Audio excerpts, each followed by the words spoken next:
जो लोग मुझे पत्थर फेंकते हैं मुझ पर, मैं उन पत्थरों से ही पक्षी बना देता हूं और उसी पक्षी पर चढ़ करके आगे चलता हूं।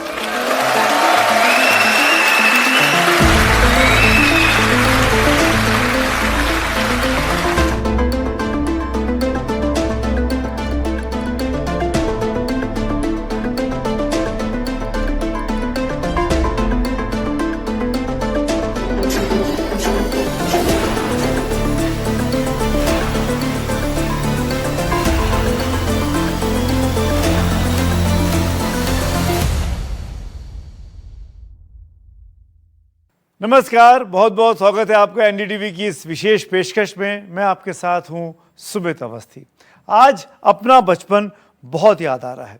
वो बचपन जब हम टीवी पर कर्तव्य पथ पर देखा करते थे 26 जनवरी की परेड को।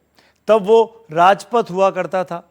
और यहाँ राजपथ से याद आया कि गुलामी की निशानी राजपथ को प्रधानमंत्री नरेंद्र मोदी ने ही तो बदला है। कर्तव्य पथ इसका नाम रखा इसीलिए कि हम सबके दिलो दिमाग में ये बात बैठी रहे कि हमें किसी ब्रिटिशर के राज को याद नहीं रखना है, बल्कि राष्ट्र के प्रति अपने कर्तव्य को याद रखना है। अगर राजपथ कर्तव्य पथ बन गया तो इसीलिए कि एक युग निर्माता प्रधानमंत्री इस देश को मिला। लीक से हटकर चलने वाला, अपनी अलग लीक बनाते हुए चलने वाला प्रधानमंत्री नरेंद्र मोदी। कर्तव्य पथ पर प्रधानमंत्री मोदी के 11 कदम पूरे हो चुके हैं। उनमें शामिल है एक नया आत्मनिर्भर देश बनाने का कर्तव्य।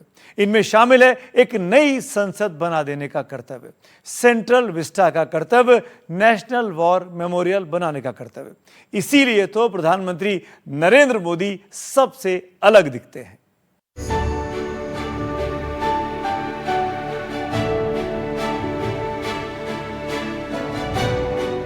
लीक लीक गाड़ी चले, लीक ही चले कपूत, लीक छाड़ तीनों चलें, शायर शेर सपूत।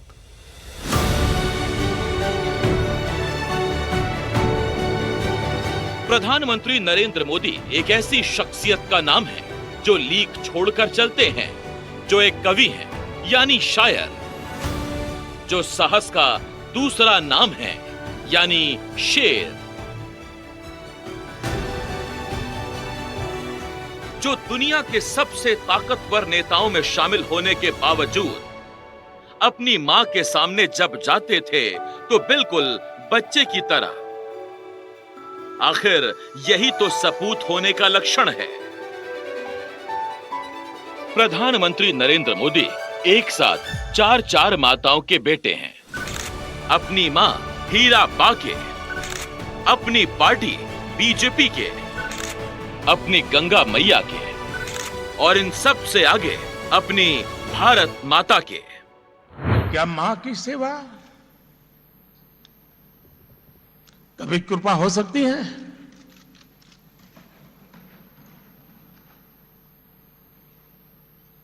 कतई नहीं हो सकती।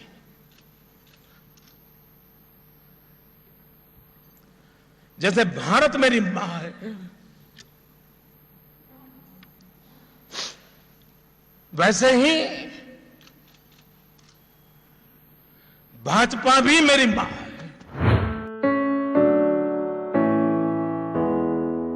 बेटा कितना भी बड़ा हो जाए, मां के आगे तो बच्चा ही रहता है। जिस इंसान के हाथों से हिंदुस्तान की तकदीर लिखी जाती है, उसके लिए अपनी मां के प्रति प्यार और लगाव बेहद सहज रहा है।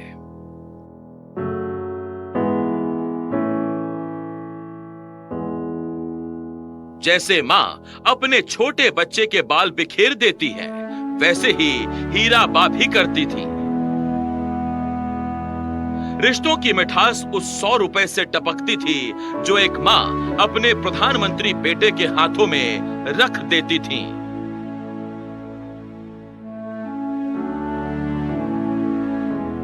नहीं तो 100 रुपए की बिसात ही क्या है, मगर है वो अनमोल है, क्योंकि उसमें एक मां की ममता और एक बेटे का अपने मां पर अधिकार समाया होता है। जिस बेटे की हिफाजत के लिए दुनिया की सबसे शानदार सुरक्षा व्यवस्था में से एक एसपीजी लगी रहती है, उस बेटे को भी माँ सारी बलाओं से बचाने के लिए रक्षा कवच बांध देती थी।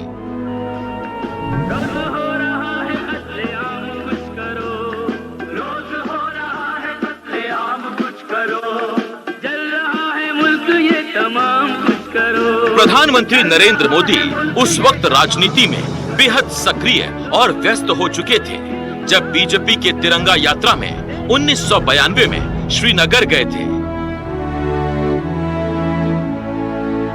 श्रीनगर के लाल चौक पर तिरंगा फहराना उन दिनों आतंकवादियों की मांद में घुसकर उन्हें चुनौती देना था। लाल चौक में पोस्टर्स लगाए, दीवारों पे लिखा है, जिसने अपनी मां का दूध पिया हो वो श्रीनगर के लाल चौक में आए, आकर के भारत का तिरंगा झंडा फहराएं, और अगर वो जिंदा वापस जाएगा तो आतंकवादी उसे इनाम देंगे। आतंकवादी काम खोल करके सुन ले। 26 जनवरी को परसों, अब चंद घंटे बाकी हैं, लाल चौक में फैसला हो जाएगा किसने अपनी मां का दूध पिया। लेकिन प्रधानमंत्री नरेंद्र मोदी को लगता है कि ऐसे काम में बहुत मजा आता है। आज तो लाल चौक पर सुरक्षा की गारंटी दिखती है। उन दिनों उस खतरनाक और आतंकी बारूद के दुर्गंध में घुटे हुए माहौल को चीर पाना आसान नहीं था। प्रधानमंत्री मोदी एक किस्सा सुनाते हैं कि श्रीनगर के लाल चौक से झंडा फहराने के बाद जब वो जम्मू लौटे तो उन्होंने मां को फोन किया। तिरंगा झंडा फहराने के बाद हम जम्मू आए तो मैंने जम्मू से मेरा पहला फोन मेरी मां को किया था।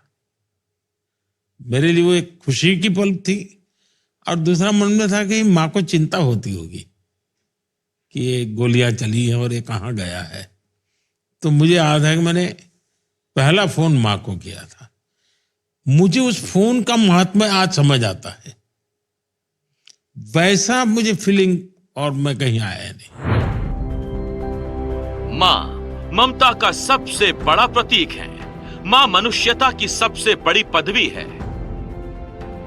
इस बात को अपनी बातों से नहीं बल्कि आचरण से प्रधानमंत्री मोदी साबित कर देते हैं।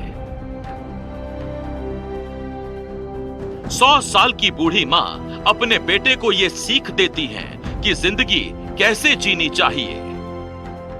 माताजी का 100 साल हुआ तो मैं मां को पैर छूने के लिए गया था। अब 100 साल की उम्र, मेरी मां पढ़ी लिखी नहीं थी, उनको कुछ भी पढ़ा वो ज्ञान नहीं था, यानी अक्षर ज्ञान नहीं था। तो मैंने जाते जाते कहा कि मां मुझे तो निकलना पड़ेगा, मेरा काम है, मेरे लिए कुछ।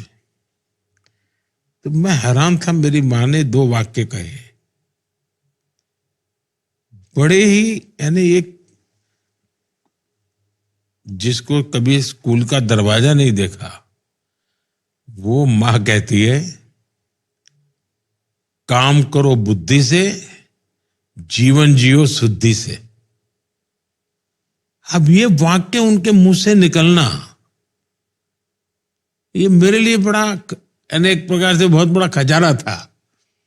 काम करो बुद्धि, गुजराती में बोल रही थी वो, लेकिन उसका मतलब ये था, काम करो बुद्धि से, जीवन जियो शुद्धि से। आखिर ये उस मां के प्रति उसके प्रधानमंत्री बेटे का समर्पण है जिस मां ने बच्चों को पालने के लिए न जाने कितने संघर्ष किए। अपने इरादों पर जिस मोदी को लोगों ने फौलादी होते देखा है, उन्होंने ही मां की यादों में मोम की तरह पिघलते भी देखा है। अब जब हम छोटे थे तो हमारा गुजारा करने के लिए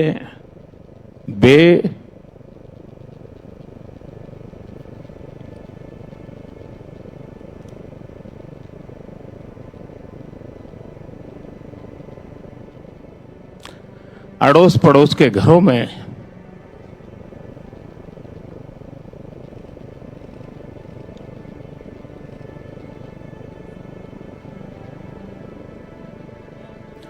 बर्तन साफ करना,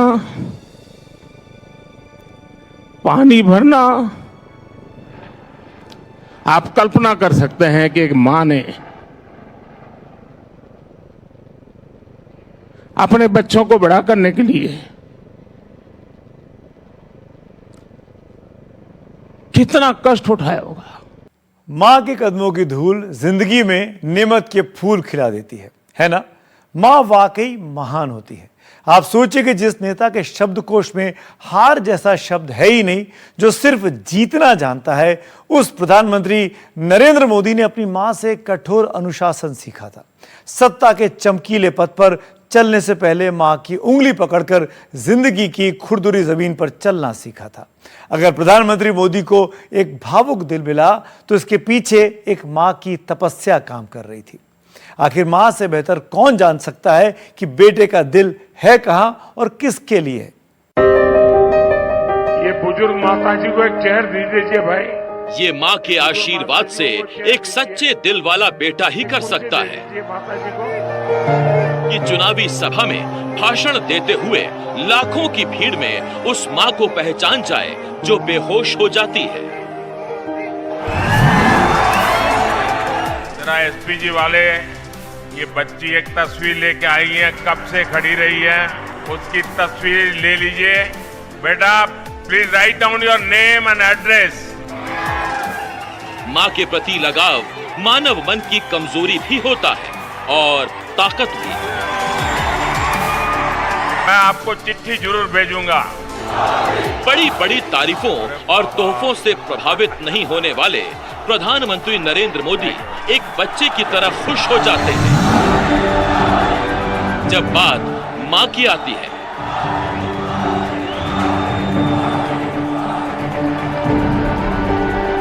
ये एक तस्वीर सब कुछ बता देने के लिए काफी है।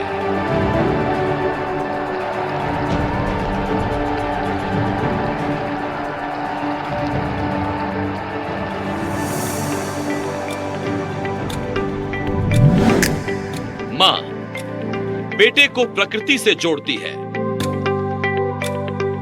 तो वही प्रकृति का मनुष्य पर प्यार बार बार उसे मां की ममता की याद दिलाता है। इसीलिए प्रधानमंत्री मोदी हर देशवासी से अपील करते हैं कि अपनी मां के नाम एक पेड़ लगाइए। हम सबके जीवन में मां का दर्जा सबसे ऊंचा होता है। मां हर दुख सहकर भी अपने बच्चे का पालन पोषण करती है। हर मां अपने बच्चे पर हर स्नेह लुटाती है। जन्मदात्री मां का ये प्यार हम सब पर एक कर्ज की तरह होता है जिसे कोई चुका नहीं सकता। मैं सोच रहा था हम मां को कुछ दे तो सकते नहीं, लेकिन और कुछ कर सकते हैं क्या। इसी सोच में से इस वर्ष विश्व पर्यावरण दिवस पर एक विशेष अभियान शुरू किया गया है। इस अभियान का नाम है एक पेड़ मां के नाम। मैंने भी एक पेड़ अपनी मां के नाम लगाया है। प्रकृति से लगाव ही प्रधानमंत्री नरेंद्र मोदी को पहाड़ की तरफ ले गया।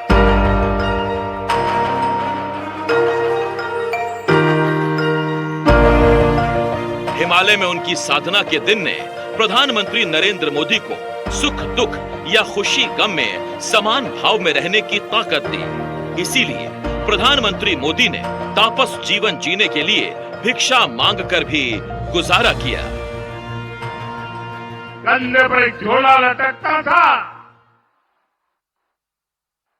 और मैं देखता था कोई न कोई परिवार, कोई न माँ बाप, कोई बहन, पता नहीं क्या कारण, वो मुझे पूछ लेते थे कि भाई बेटे कुछ खाना वाना खाए हो कि नहीं खाए हो। और मैं आज देशवासियों को बता रहा हूं, सालों तक मैं परिवारिक रहा, कंधे पर झोला लेके घूमता रहा हूं, जेब में एक पैसा नहीं रहा, लेकिन मैं एक दिन भी भूखा नहीं रहा। नरेंद्र मोदी के रूप में देश को एक ऐसा प्रधानमंत्री मिला जिसने कभी अपने स्वभाव और स्वधर्म को छुपाया नहीं। इसीलिए उनकी नजर एक बेहतर वैज्ञानिक भविष्य की तरफ होती है, तो दूसरी तरफ अतीत की परंपरा से निकले धार्मिक अनुष्ठानों के प्रति भी बेहद सहज और सजग रहते हैं।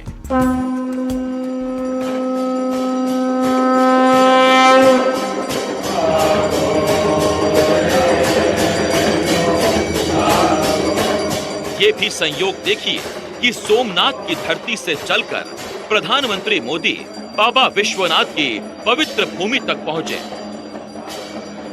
अपने राष्ट्रीय कर्तव्यों का निर्वाह करते हुए भी प्रधानमंत्री मोदी अपने धार्मिक रीति रिवाज के प्रति पूरी आस्था के साथ समर्पित दिखते हैं।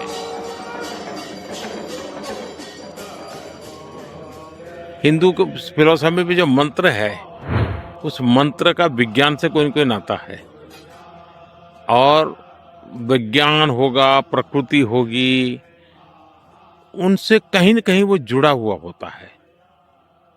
जीवन के भी अलग अलग पहलुओं के साथ जुड़ा हुआ होता है, और मंत्र की पाठ उसको रेगुलर रिदम में ले जाने के कारण बहुत बड़ा लाभ करता है जी। हमको भी यहाँ 30 साल हो गया, आज तक कोई प्रधानमंत्री नहीं आया।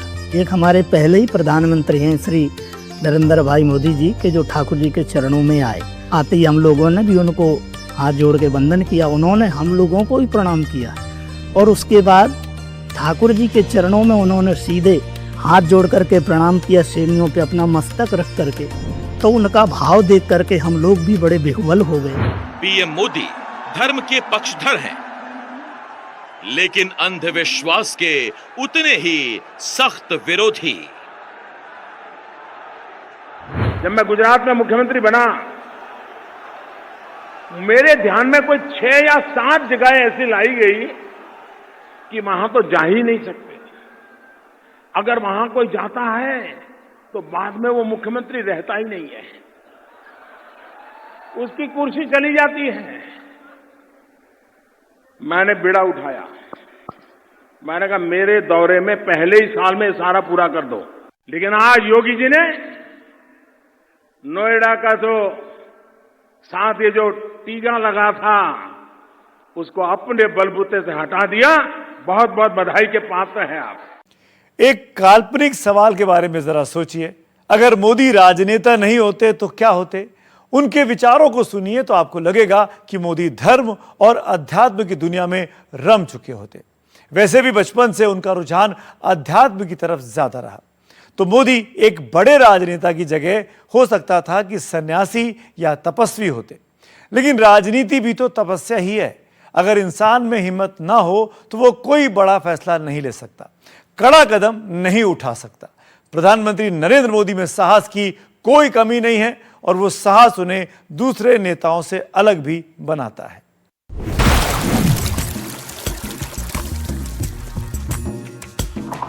साहस से ज्यादा श्रद्धा थी।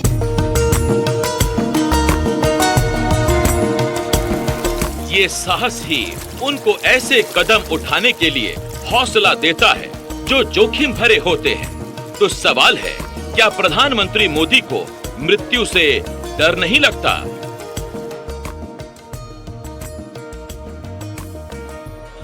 जीवन है, मृत्यु है, इसमें से सबसे निश्चित क्या है? मृत्यु। मृत्यु।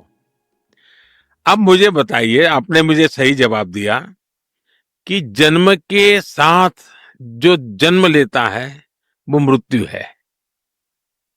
जीवन तो पनपता है जी। जीवन और मृत्यु में मृत्यु ही निश्चित है, आपको पता है कि ये निश्चित है। और जो निश्चित है उसका डर काहे का भाई? तो फिर शक्ति समय जीवन पे लगाओ, दिमाग मृत्यु पे मत खपाओ। तो जीवन पनपेगा।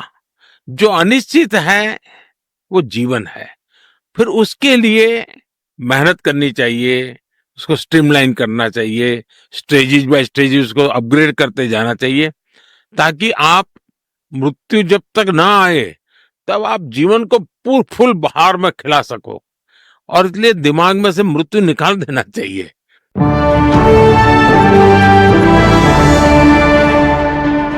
हम सब मिलकर योग को एक जन आंदोलन बनाएं। जो नहीं डरता है वही कुछ करता है, ये भाव दिलो दिमाग को साधने से पैदा होता है और उसके लिए सबसे अहम है योग साधना। जिंदगी की आपाधापी के बीच प्रधानमंत्री नरेंद्र मोदी ने योग को हमेशा अपनी जिंदगी का अहम हिस्सा बनाकर रखा। उसके कारण ही 75 साल की उम्र में भी उनका जोश एक नौजवान वाला है। खास बात यह है कि जिस योग का रिश्ता युगों से भारत के साथ रहा है, उसको अंतर्राष्ट्रीय स्तर पर योग दिवस के रूप में स्थापित प्रधानमंत्री मोदी ने ही किया है। आज पूरी दुनिया किसी न किसी तनाव से गुजर रही है। कितने ही क्षेत्रों में अशांति और अस्थिरता बढ़ रही है। ऐसे में योग से हमें शांति की दिशा मिलती है।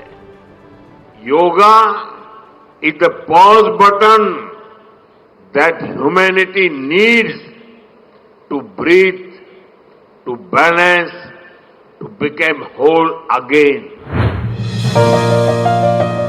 प्रधानमंत्री नरेंद्र मोदी की बेलौस शख्सियत के पीछे उनका फकीराना अंदाज है। विपक्ष के तमाम आरोपों के बावजूद प्रधानमंत्री नरेंद्र मोदी एक ऐसे नेता हैं जो वंशवाद और परिवारवाद की राजनीति से कोसों दूर हैं। गांधी परिवार के बेटे बेटी का विकास करना हो तो फिर कांग्रेस को वोट दीजिए। आपको मुलायम सिंह जी के बेटे का भला करना है तो फिर समाजवादी पार्टी को वोट दीजिए। अगर आप लालू परिवार के बेटे बेटियों को उनका भला करना चाहते हो तो आरजेडी को वोट दीजिए। आपको शरद पवार जी की बेटी का भला करना हो तो आप एनसीपी को वोट दीजिए। आपको अब्दुल्ला परिवार के बेटे का भला करना हो तो आप नेशनल कॉन्फ्रेंस को वोट दीजिए। आपको करुणानिधि जी के बेटे बेटियों पोते पोतियों का भला करना हो तो डीएमके को वोट दीजिए। आपको के चंद्रशेखर राव की बेटी का भला करना हो तो आप बीआरएस को वोट दीजिए। लेकिन अगर आपको अपने परिवार के बच्चों का भला करना है तो आप वोट भाजपा को दीजिए।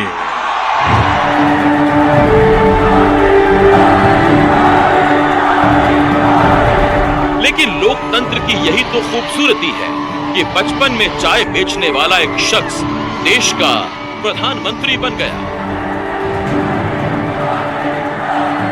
ये भारत के लोकतंत्र की ताकत है, भारत के संविधान का सामर्थ्य है कि जहां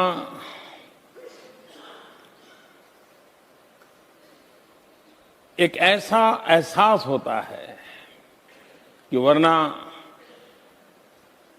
जो जगह कुछ परिवारों के लिए रिजर्व रहती है,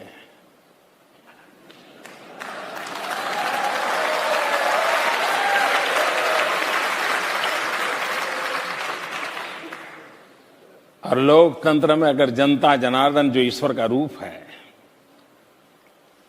वो फैसला कर ले तो फिर एक चाय बेचने वाला भी उनका प्रतिनिधि बनकर के रॉयल पैलेस में हाथ मिला सकता है।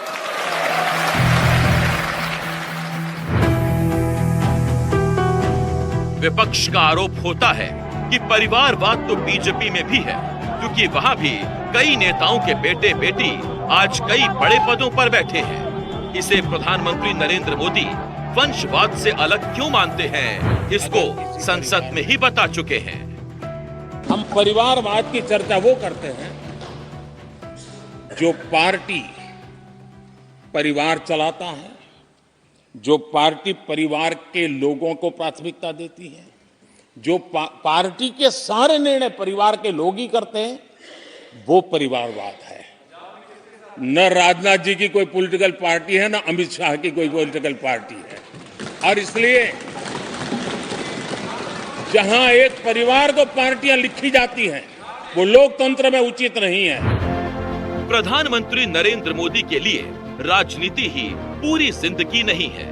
ये प्रधानमंत्री नरेंद्र मोदी के राज में ही मुमकिन हुआ कि गुलामी के दिनों में कांग्रेस के अध्यक्ष रहे पंडित मदन मोहन मालवीय को भारत रत्न मिला। कांग्रेस पार्टी से निकलकर राष्ट्रपति बनने वाले प्रणब मुखर्जी को भारत रत्न मिला। कांग्रेस के प्रधानमंत्री पीवी नरसिम्हा राव को भारत रत्न मिला। चौधरी चरण सिंह और कर्पूरी ठाकुर जैसे नेताओं को भारत रत्न मिला। कांग्रेस के 3 बड़े नेताओं को भारत रत्न मिला। मदन मोहन मालवीय जी को हमारी सरकार में भारत रत्न मिला, प्रणब मुखर्जी जी को हमारी सरकार में भारत रत्न मिला, पीवी नरसिम्हा राव जी को हमारी सरकार में भारत रत्न मिला। हमारी पार्टी के नहीं थे परंतु कर्पूरी ठाकुर जी को भारत रत्न मिला।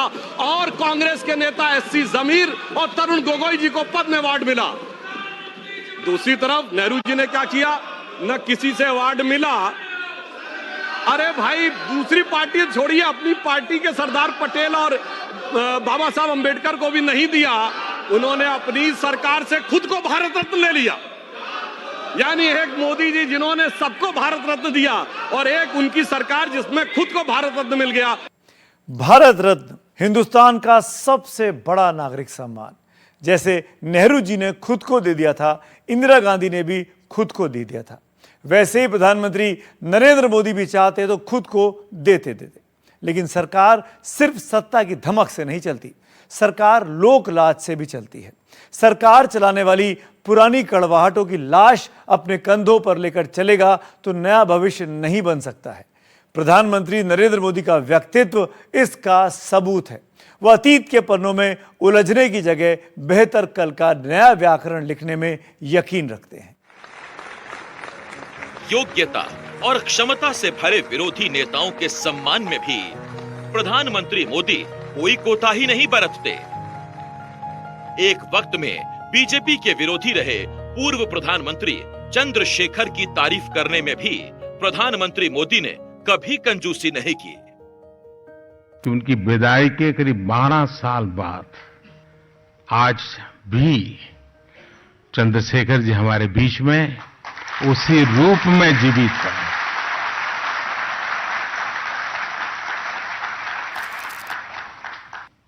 वो अमिट छाया, विचारों की स्पष्टता, जन सामान्य के प्रति कमिटमेंट, लोकतांत्रिक व्यवस्थाओं के प्रति समर्पण, ये उनके हर शब्द में निखरता था, प्रकट होता था। वहीं प्रधानमंत्री नरेंद्र मोदी का अपने राजनीतिक विरोधियों से व्यक्तिगत संबंध कई बार ऐसे रहे कि यकीन होना मुश्किल होता है। उत्तर प्रदेश के पूर्व मुख्यमंत्री मुलायम सिंह यादव के पारिवारिक कार्यक्रम में पीएम मोदी उनके गांव सैफई तक पहुंच गए थे। वहीं मुलायम सिंह यादव भी प्रधानमंत्री मोदी के साथ अपने रिश्तों को हमेशा आशीर्वाद देते रहे। प्रधानमंत्री जी ने सबको लेके चलने का पूरा प्रयास किया। मेरी कामना है कि जितने माननीय सदस्य हैं दोबारा फिर जीत गया, ये हमारी इच्छा है। तो ये सब कामना है। और तो ये भी चाहता हूँ, हम लोग तो इतना बहुमत नहीं आ सकते हैं, प्रधानमंत्री जी आप फिर बने प्रधानमंत्री।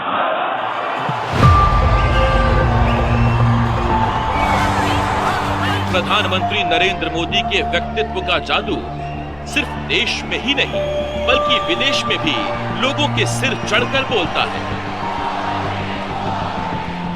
पीएम मोदी को सऊदी अरब अपना सर्वोच्च नागरिक सम्मान किंग अब्दुल अजीज सैश दे चुका है। रूस में उन्हें order of the holy apostle Andrew the first award, फिलिस्तीन में grand collar of the state of फिलिस्तीन सम्मान, अफगानिस्तान का अमीर अमानुल्लाह खान अवार्ड, यूएई का order of Zayed award, Maldives का rule of Nishan Izzuddin award, Bahrain का king Hamad order of the renaissance award, Bhutan का order of the true Gyalpo award, Papua New Guinea का grand companion of the order of लोगोहू award, Fiji का companion of the order of Fiji award, मिस्र का order of Nile award, France का grand cross of the legion of honour award, Greece का the grand cross of the order of honour award, Ghana का सर्वोच्च नागरिक सम्मान officer of the order of the star of Ghana award मिल चुका है। वही 2018 में पीएम को शांति और विकास में उनके योगदान के लिए प्रतिष्ठित सियोल शांति पुरस्कार मिला। उन्हें bill and Melinda Gates foundation द्वारा ग्लोबल गोलकीपर अवार्ड, पर्यावरण संरक्षण के लिए संयुक्त राष्ट्र के चैंपियंस ऑफ अर्थ अवार्ड और कैम्ब्रिज एनर्जी रिसर्च एसोसिएट्स द्वारा global energy and environment leadership award से भी सम्मानित किया गया। पीएम मोदी को अब तक 24 देशों से सर्वोच्च सम्मान मिल चुके हैं, जो किसी भी भारतीय नेता के लिए रिकॉर्ड हैं। हमारे प्रधानमंत्री श्री नरेंद्र मोदी जी को कितने देशों ने अपना सर्वोच्च नागरिक सम्मान दिया है। इसमें भूटान, फ्रांस, पापुआ न्यू गिनी, फिजी, रूस और मालदीव। और मेरे विरोधी विशेष रूप से सुने, इसके अतिरिक्त तमाम मुस्लिम देश, Egypt, Saudi Arabia, United Arab अमीरात, बहरीन, अफगानिस्तान और विशेषकर ध्यान दें फिलिस्तीन, इतने देशों ने अपना सर्वोच्च नागरिक सम्मान प्रधानमंत्री श्री नरेंद्र मोदी जी को दिया। 75 साल की उम्र में जितना जोश और जज्बा प्रधानमंत्री नरेंद्र मोदी में है, वो बहुत सारे लोगों के लिए किसी अजूबे से कम नहीं है। ना उनकी रफ्तार में कमी आई, ना हुंकार में। आज भारत ने आत्मनिर्भरता को विकसित भारत के निर्माण का आधार बना दिया है। अपने किसानों, अपने मछुआरों, अपने पशुपालकों, अपने उद्यमियों के दम पर भारत तेजी से विकास के रास्ते पर चल रहा है। आत्मनिर्भरता के रास्ते पर आगे बढ़ रहा है। ये हनक आत्मबल से निकलती है और आत्मबल उस मजबूत दिलो दिमाग से निकलता है जिसके लिए एक स्वस्थ शरीर की दरकार होती है। अगर 75 साल की उम्र में भी प्रधानमंत्री नरेंद्र मोदी बेहद चुस्त दुरुस्त हैं, तो इसकी वजह यह है कि प्रधानमंत्री मोदी सुबह 4 बजे बिस्तर छोड़ देते हैं।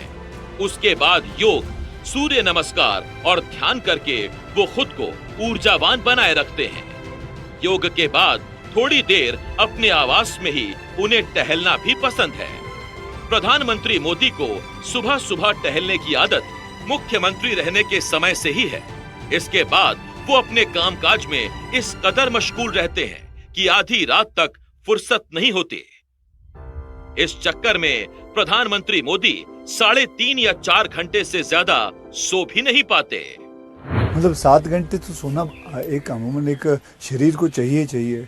आप 3.5 घंटे ही सोते हो। राष्ट्रपति ओबामा जब मुझे मिले तो वो भी सबसे पहले मेरे से इसी के में उलझ गए।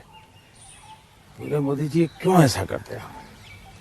हम दोनों अच्छे दोस्त हैं जी। तू तारी करके बुलाते हैं एक दूसरे को। तो तू ऐसा क्यों करता है जी? तुझे आज पता नहीं है, ये तेरा नशा है काम का, तुम करते रहोगे, लेकिन तुम अपना नुकसान कर रहे हो। और वो जब भी मिलते हैं कि तुम मेरी बात मानते हो नहीं मानते हो, कोई नींद बढ़ाई कि नहीं बढ़ाई। स्ट्रेस की वजह से तो आप उठ नहीं जाते हो कि अब मुझे काम नहीं, मैं इतना नॉर्मली देखा है आपने कि कोई भी व्यक्ति उठता है तो हाथ पैर इधर उधर करता है, आंखें ऐसे ऐसे करता है। मेरा कुछ नहीं, आंख खुलती है, फ्रिक्शन ऑफ सेकंड मेरा पैर जमीन पे होता है, मैं उठ जाता हूँ। उठता मैंने बिस्तर पे उठता वैसा नहीं, बिस्तर से भी बाहर होता हूँ। अब ये हो सकता है वो मेरी जो 18-22 साल के कालखंड में जिस जिंदगी को मैं जी रहा था जी, उसमें से शायद ये डेवलप हुआ है। पुरानी कहावत है कि कम खाना और गम खाना, यानी अपना दर्द अपने पास रखना और भोजन कम से कम करना। प्रधानमंत्री मोदी बेहद सादा नाश्ता करते हैं, जिनमें खिचड़ी, कढ़ी, उपमा, खाकरा जैसा खाना होता है। सुबह वो 1 कप अदरक वाली चाय पीते हैं। एक बार उनसे जब लंदन में पूछा गया कि उनकी सेहत का राज क्या है, तो जवाब कुछ ऐसा था। ना केवल भारतीय युवाओं के लिए, आप देश के विभिन्न युवाओं के लिए आप एक रोल मॉडल बन चुके हैं। दिन में 20-20 घंटा काम करना यह कोई छोटी बात नहीं। आप हमें कभी थके हुए नहीं दिखते। मेरा आपसे सवाल यही है कि आपके अंदर इतनी ऊर्जा आती कहां से है? एक तो जवाब अगर मुझे हंसी खुशी की शाम के रूप में देना है तो मैं ये कह सकता हूं कि मैं पिछले 2 दशक से करीब 20 साल से डेली 1 kg 2 kg गालियां खाता हूं। प्रधानमंत्री मोदी के बारे में कहा जाता है कि वो रात का खाना शाम 6 बजे से पहले खा लेते हैं।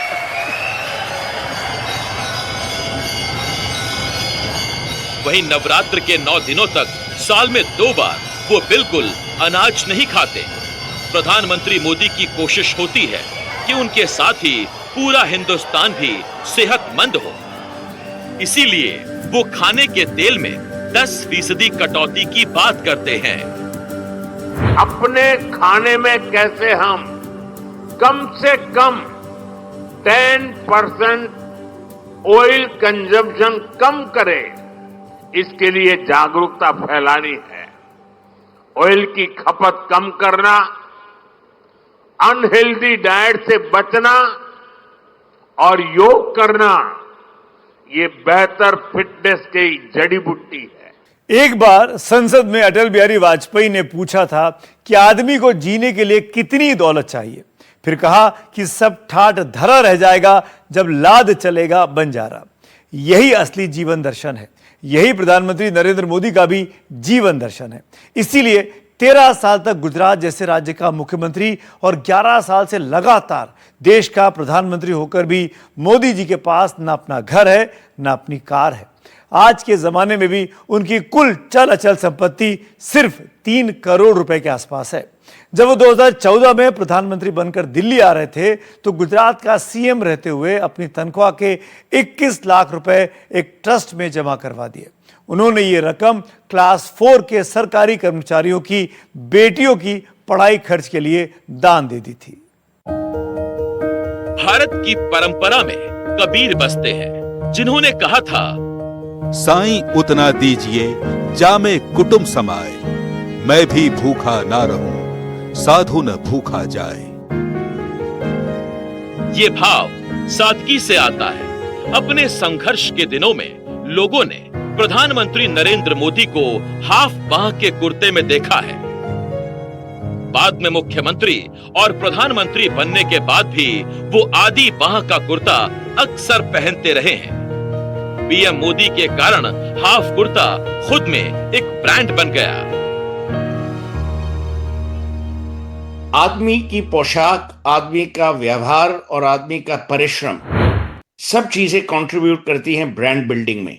और मैं समझता हूं उनकी जो पोशाक है, उनका जो बिहेवियर है, उनका जो आचरण है, उनकी जो सोच है, और उस सोच को वो कैसे काम में ट्रांसलेट करते हैं, एक्शन में ट्रांसलेट करते हैं, वो सब चीजें आज एक ब्रांड को बिल्ड कर रही हैं। ब्रांड नरेंद्र मोदी है, वो बहुत ही लंबे अरसे तक चलेगा, लोगों की याद में रहेंगे, और उनकी जो लेगेसी है वो कई सदियों तक कायम रहेगी।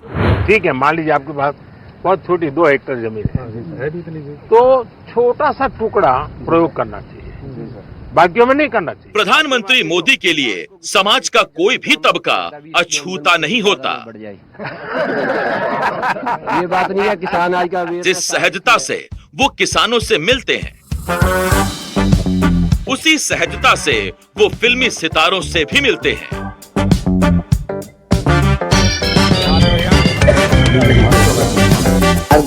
आदरणीय प्रधानमंत्री श्री नरेंद्र मोदी जी।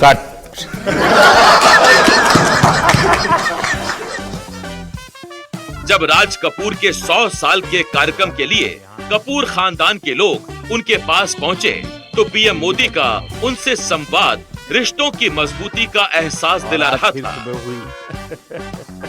आप पहले प्रधानमंत्री हैं जिससे मैं मिला हूं, और आपने आंखों में आंख लगा के इतने मतलब पर्सनली हमसे मिले हैं, और 2 बार मिले हैं। आप में इतनी अच्छी एनर्जी है, और आप इतनी मेहनत करते हैं, और आप जो करते हैं मैं आपको कंग्रेचुलेट करना चाहूँगा, और thank you for opening your doors, और हम सबसे मिलने के लिए, और इतने एक्सेसिबल होने के लिए, तो बहुत बहुत शुक्रिया। मैं आपके पिताजी को मिला हूँ, और मैं सोच रहा था कि आज मुझे 3 पीढ़ी को मिलने का मौका मिलेगा, लेकिन आप लाए नहीं तीसरी पीढ़ी को।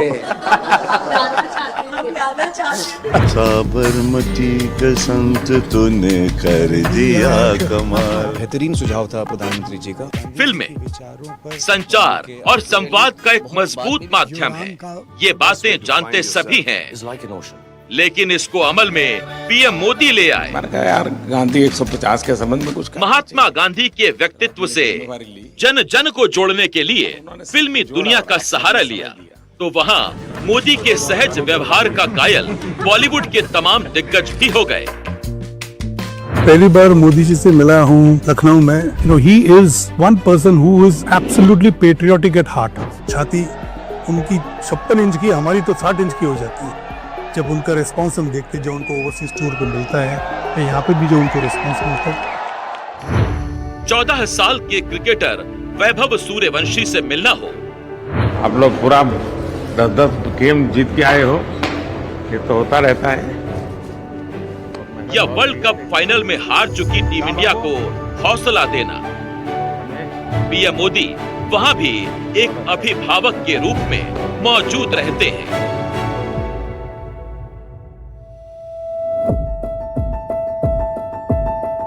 आम तौर पर प्रधानमंत्री बड़े बड़े कामों के नाम पर लोगों की छोटी छोटी मुश्किलों तक पहुंच नहीं पाते, लेकिन प्रधानमंत्री नरेंद्र मोदी के लिए किसी गांव में पीने का पानी पहुंचाना भारत के एटमी ताकत होने से कम महत्वपूर्ण नहीं होता। 2019 में प्रधान बन के आई थी, तो उस टाइम मेरे ग्राम पंचायत में पानी की काफी समस्या थी। जब हमें पता चला कि माननीय प्रधानमंत्री जी की एक योजना लॉन्च हुई है, जल जीवन मिशन, तो उसके बारे में हमने जल संस्थान जाके उसके अधिकारियों से बातचीत करके पता किया, तो मेरे ग्रामवासियों ने मेरा काफी सहयोग किया, इस योजना को अपने गांव में अपनाया, और उसके बाद हर घर में नल से जल है, 1 रुपए में हमको कनेक्शन दिया है। अभी भी पानी की कोई समस्या नहीं है, जिस नल को खोले उसी से पानी आ रहा है।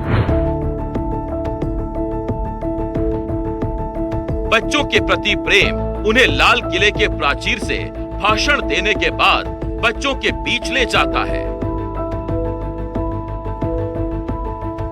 तो वहीं जिन बच्चियों के लिए दुनिया अनसुनी सी लगती है, उनसे राखी बंधवाने के लिए पीएम मोदी के हाथ बढ़े रहते हैं।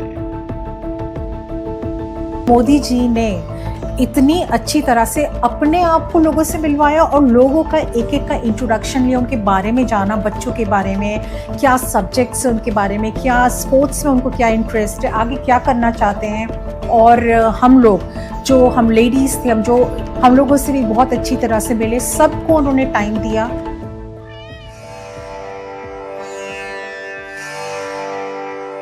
प्रकृति के कण कण और जीव मात्र से सहानुभूति का भाव प्रधानमंत्री आवास में विचरण करने वाले पशुओं को देखकर समझा जा सकता है। तो वहीं जंगल के शेर को बचाने के लिए उनकी पहल को भी वन अधिकारी बहुत शिद्दत से याद करते हैं।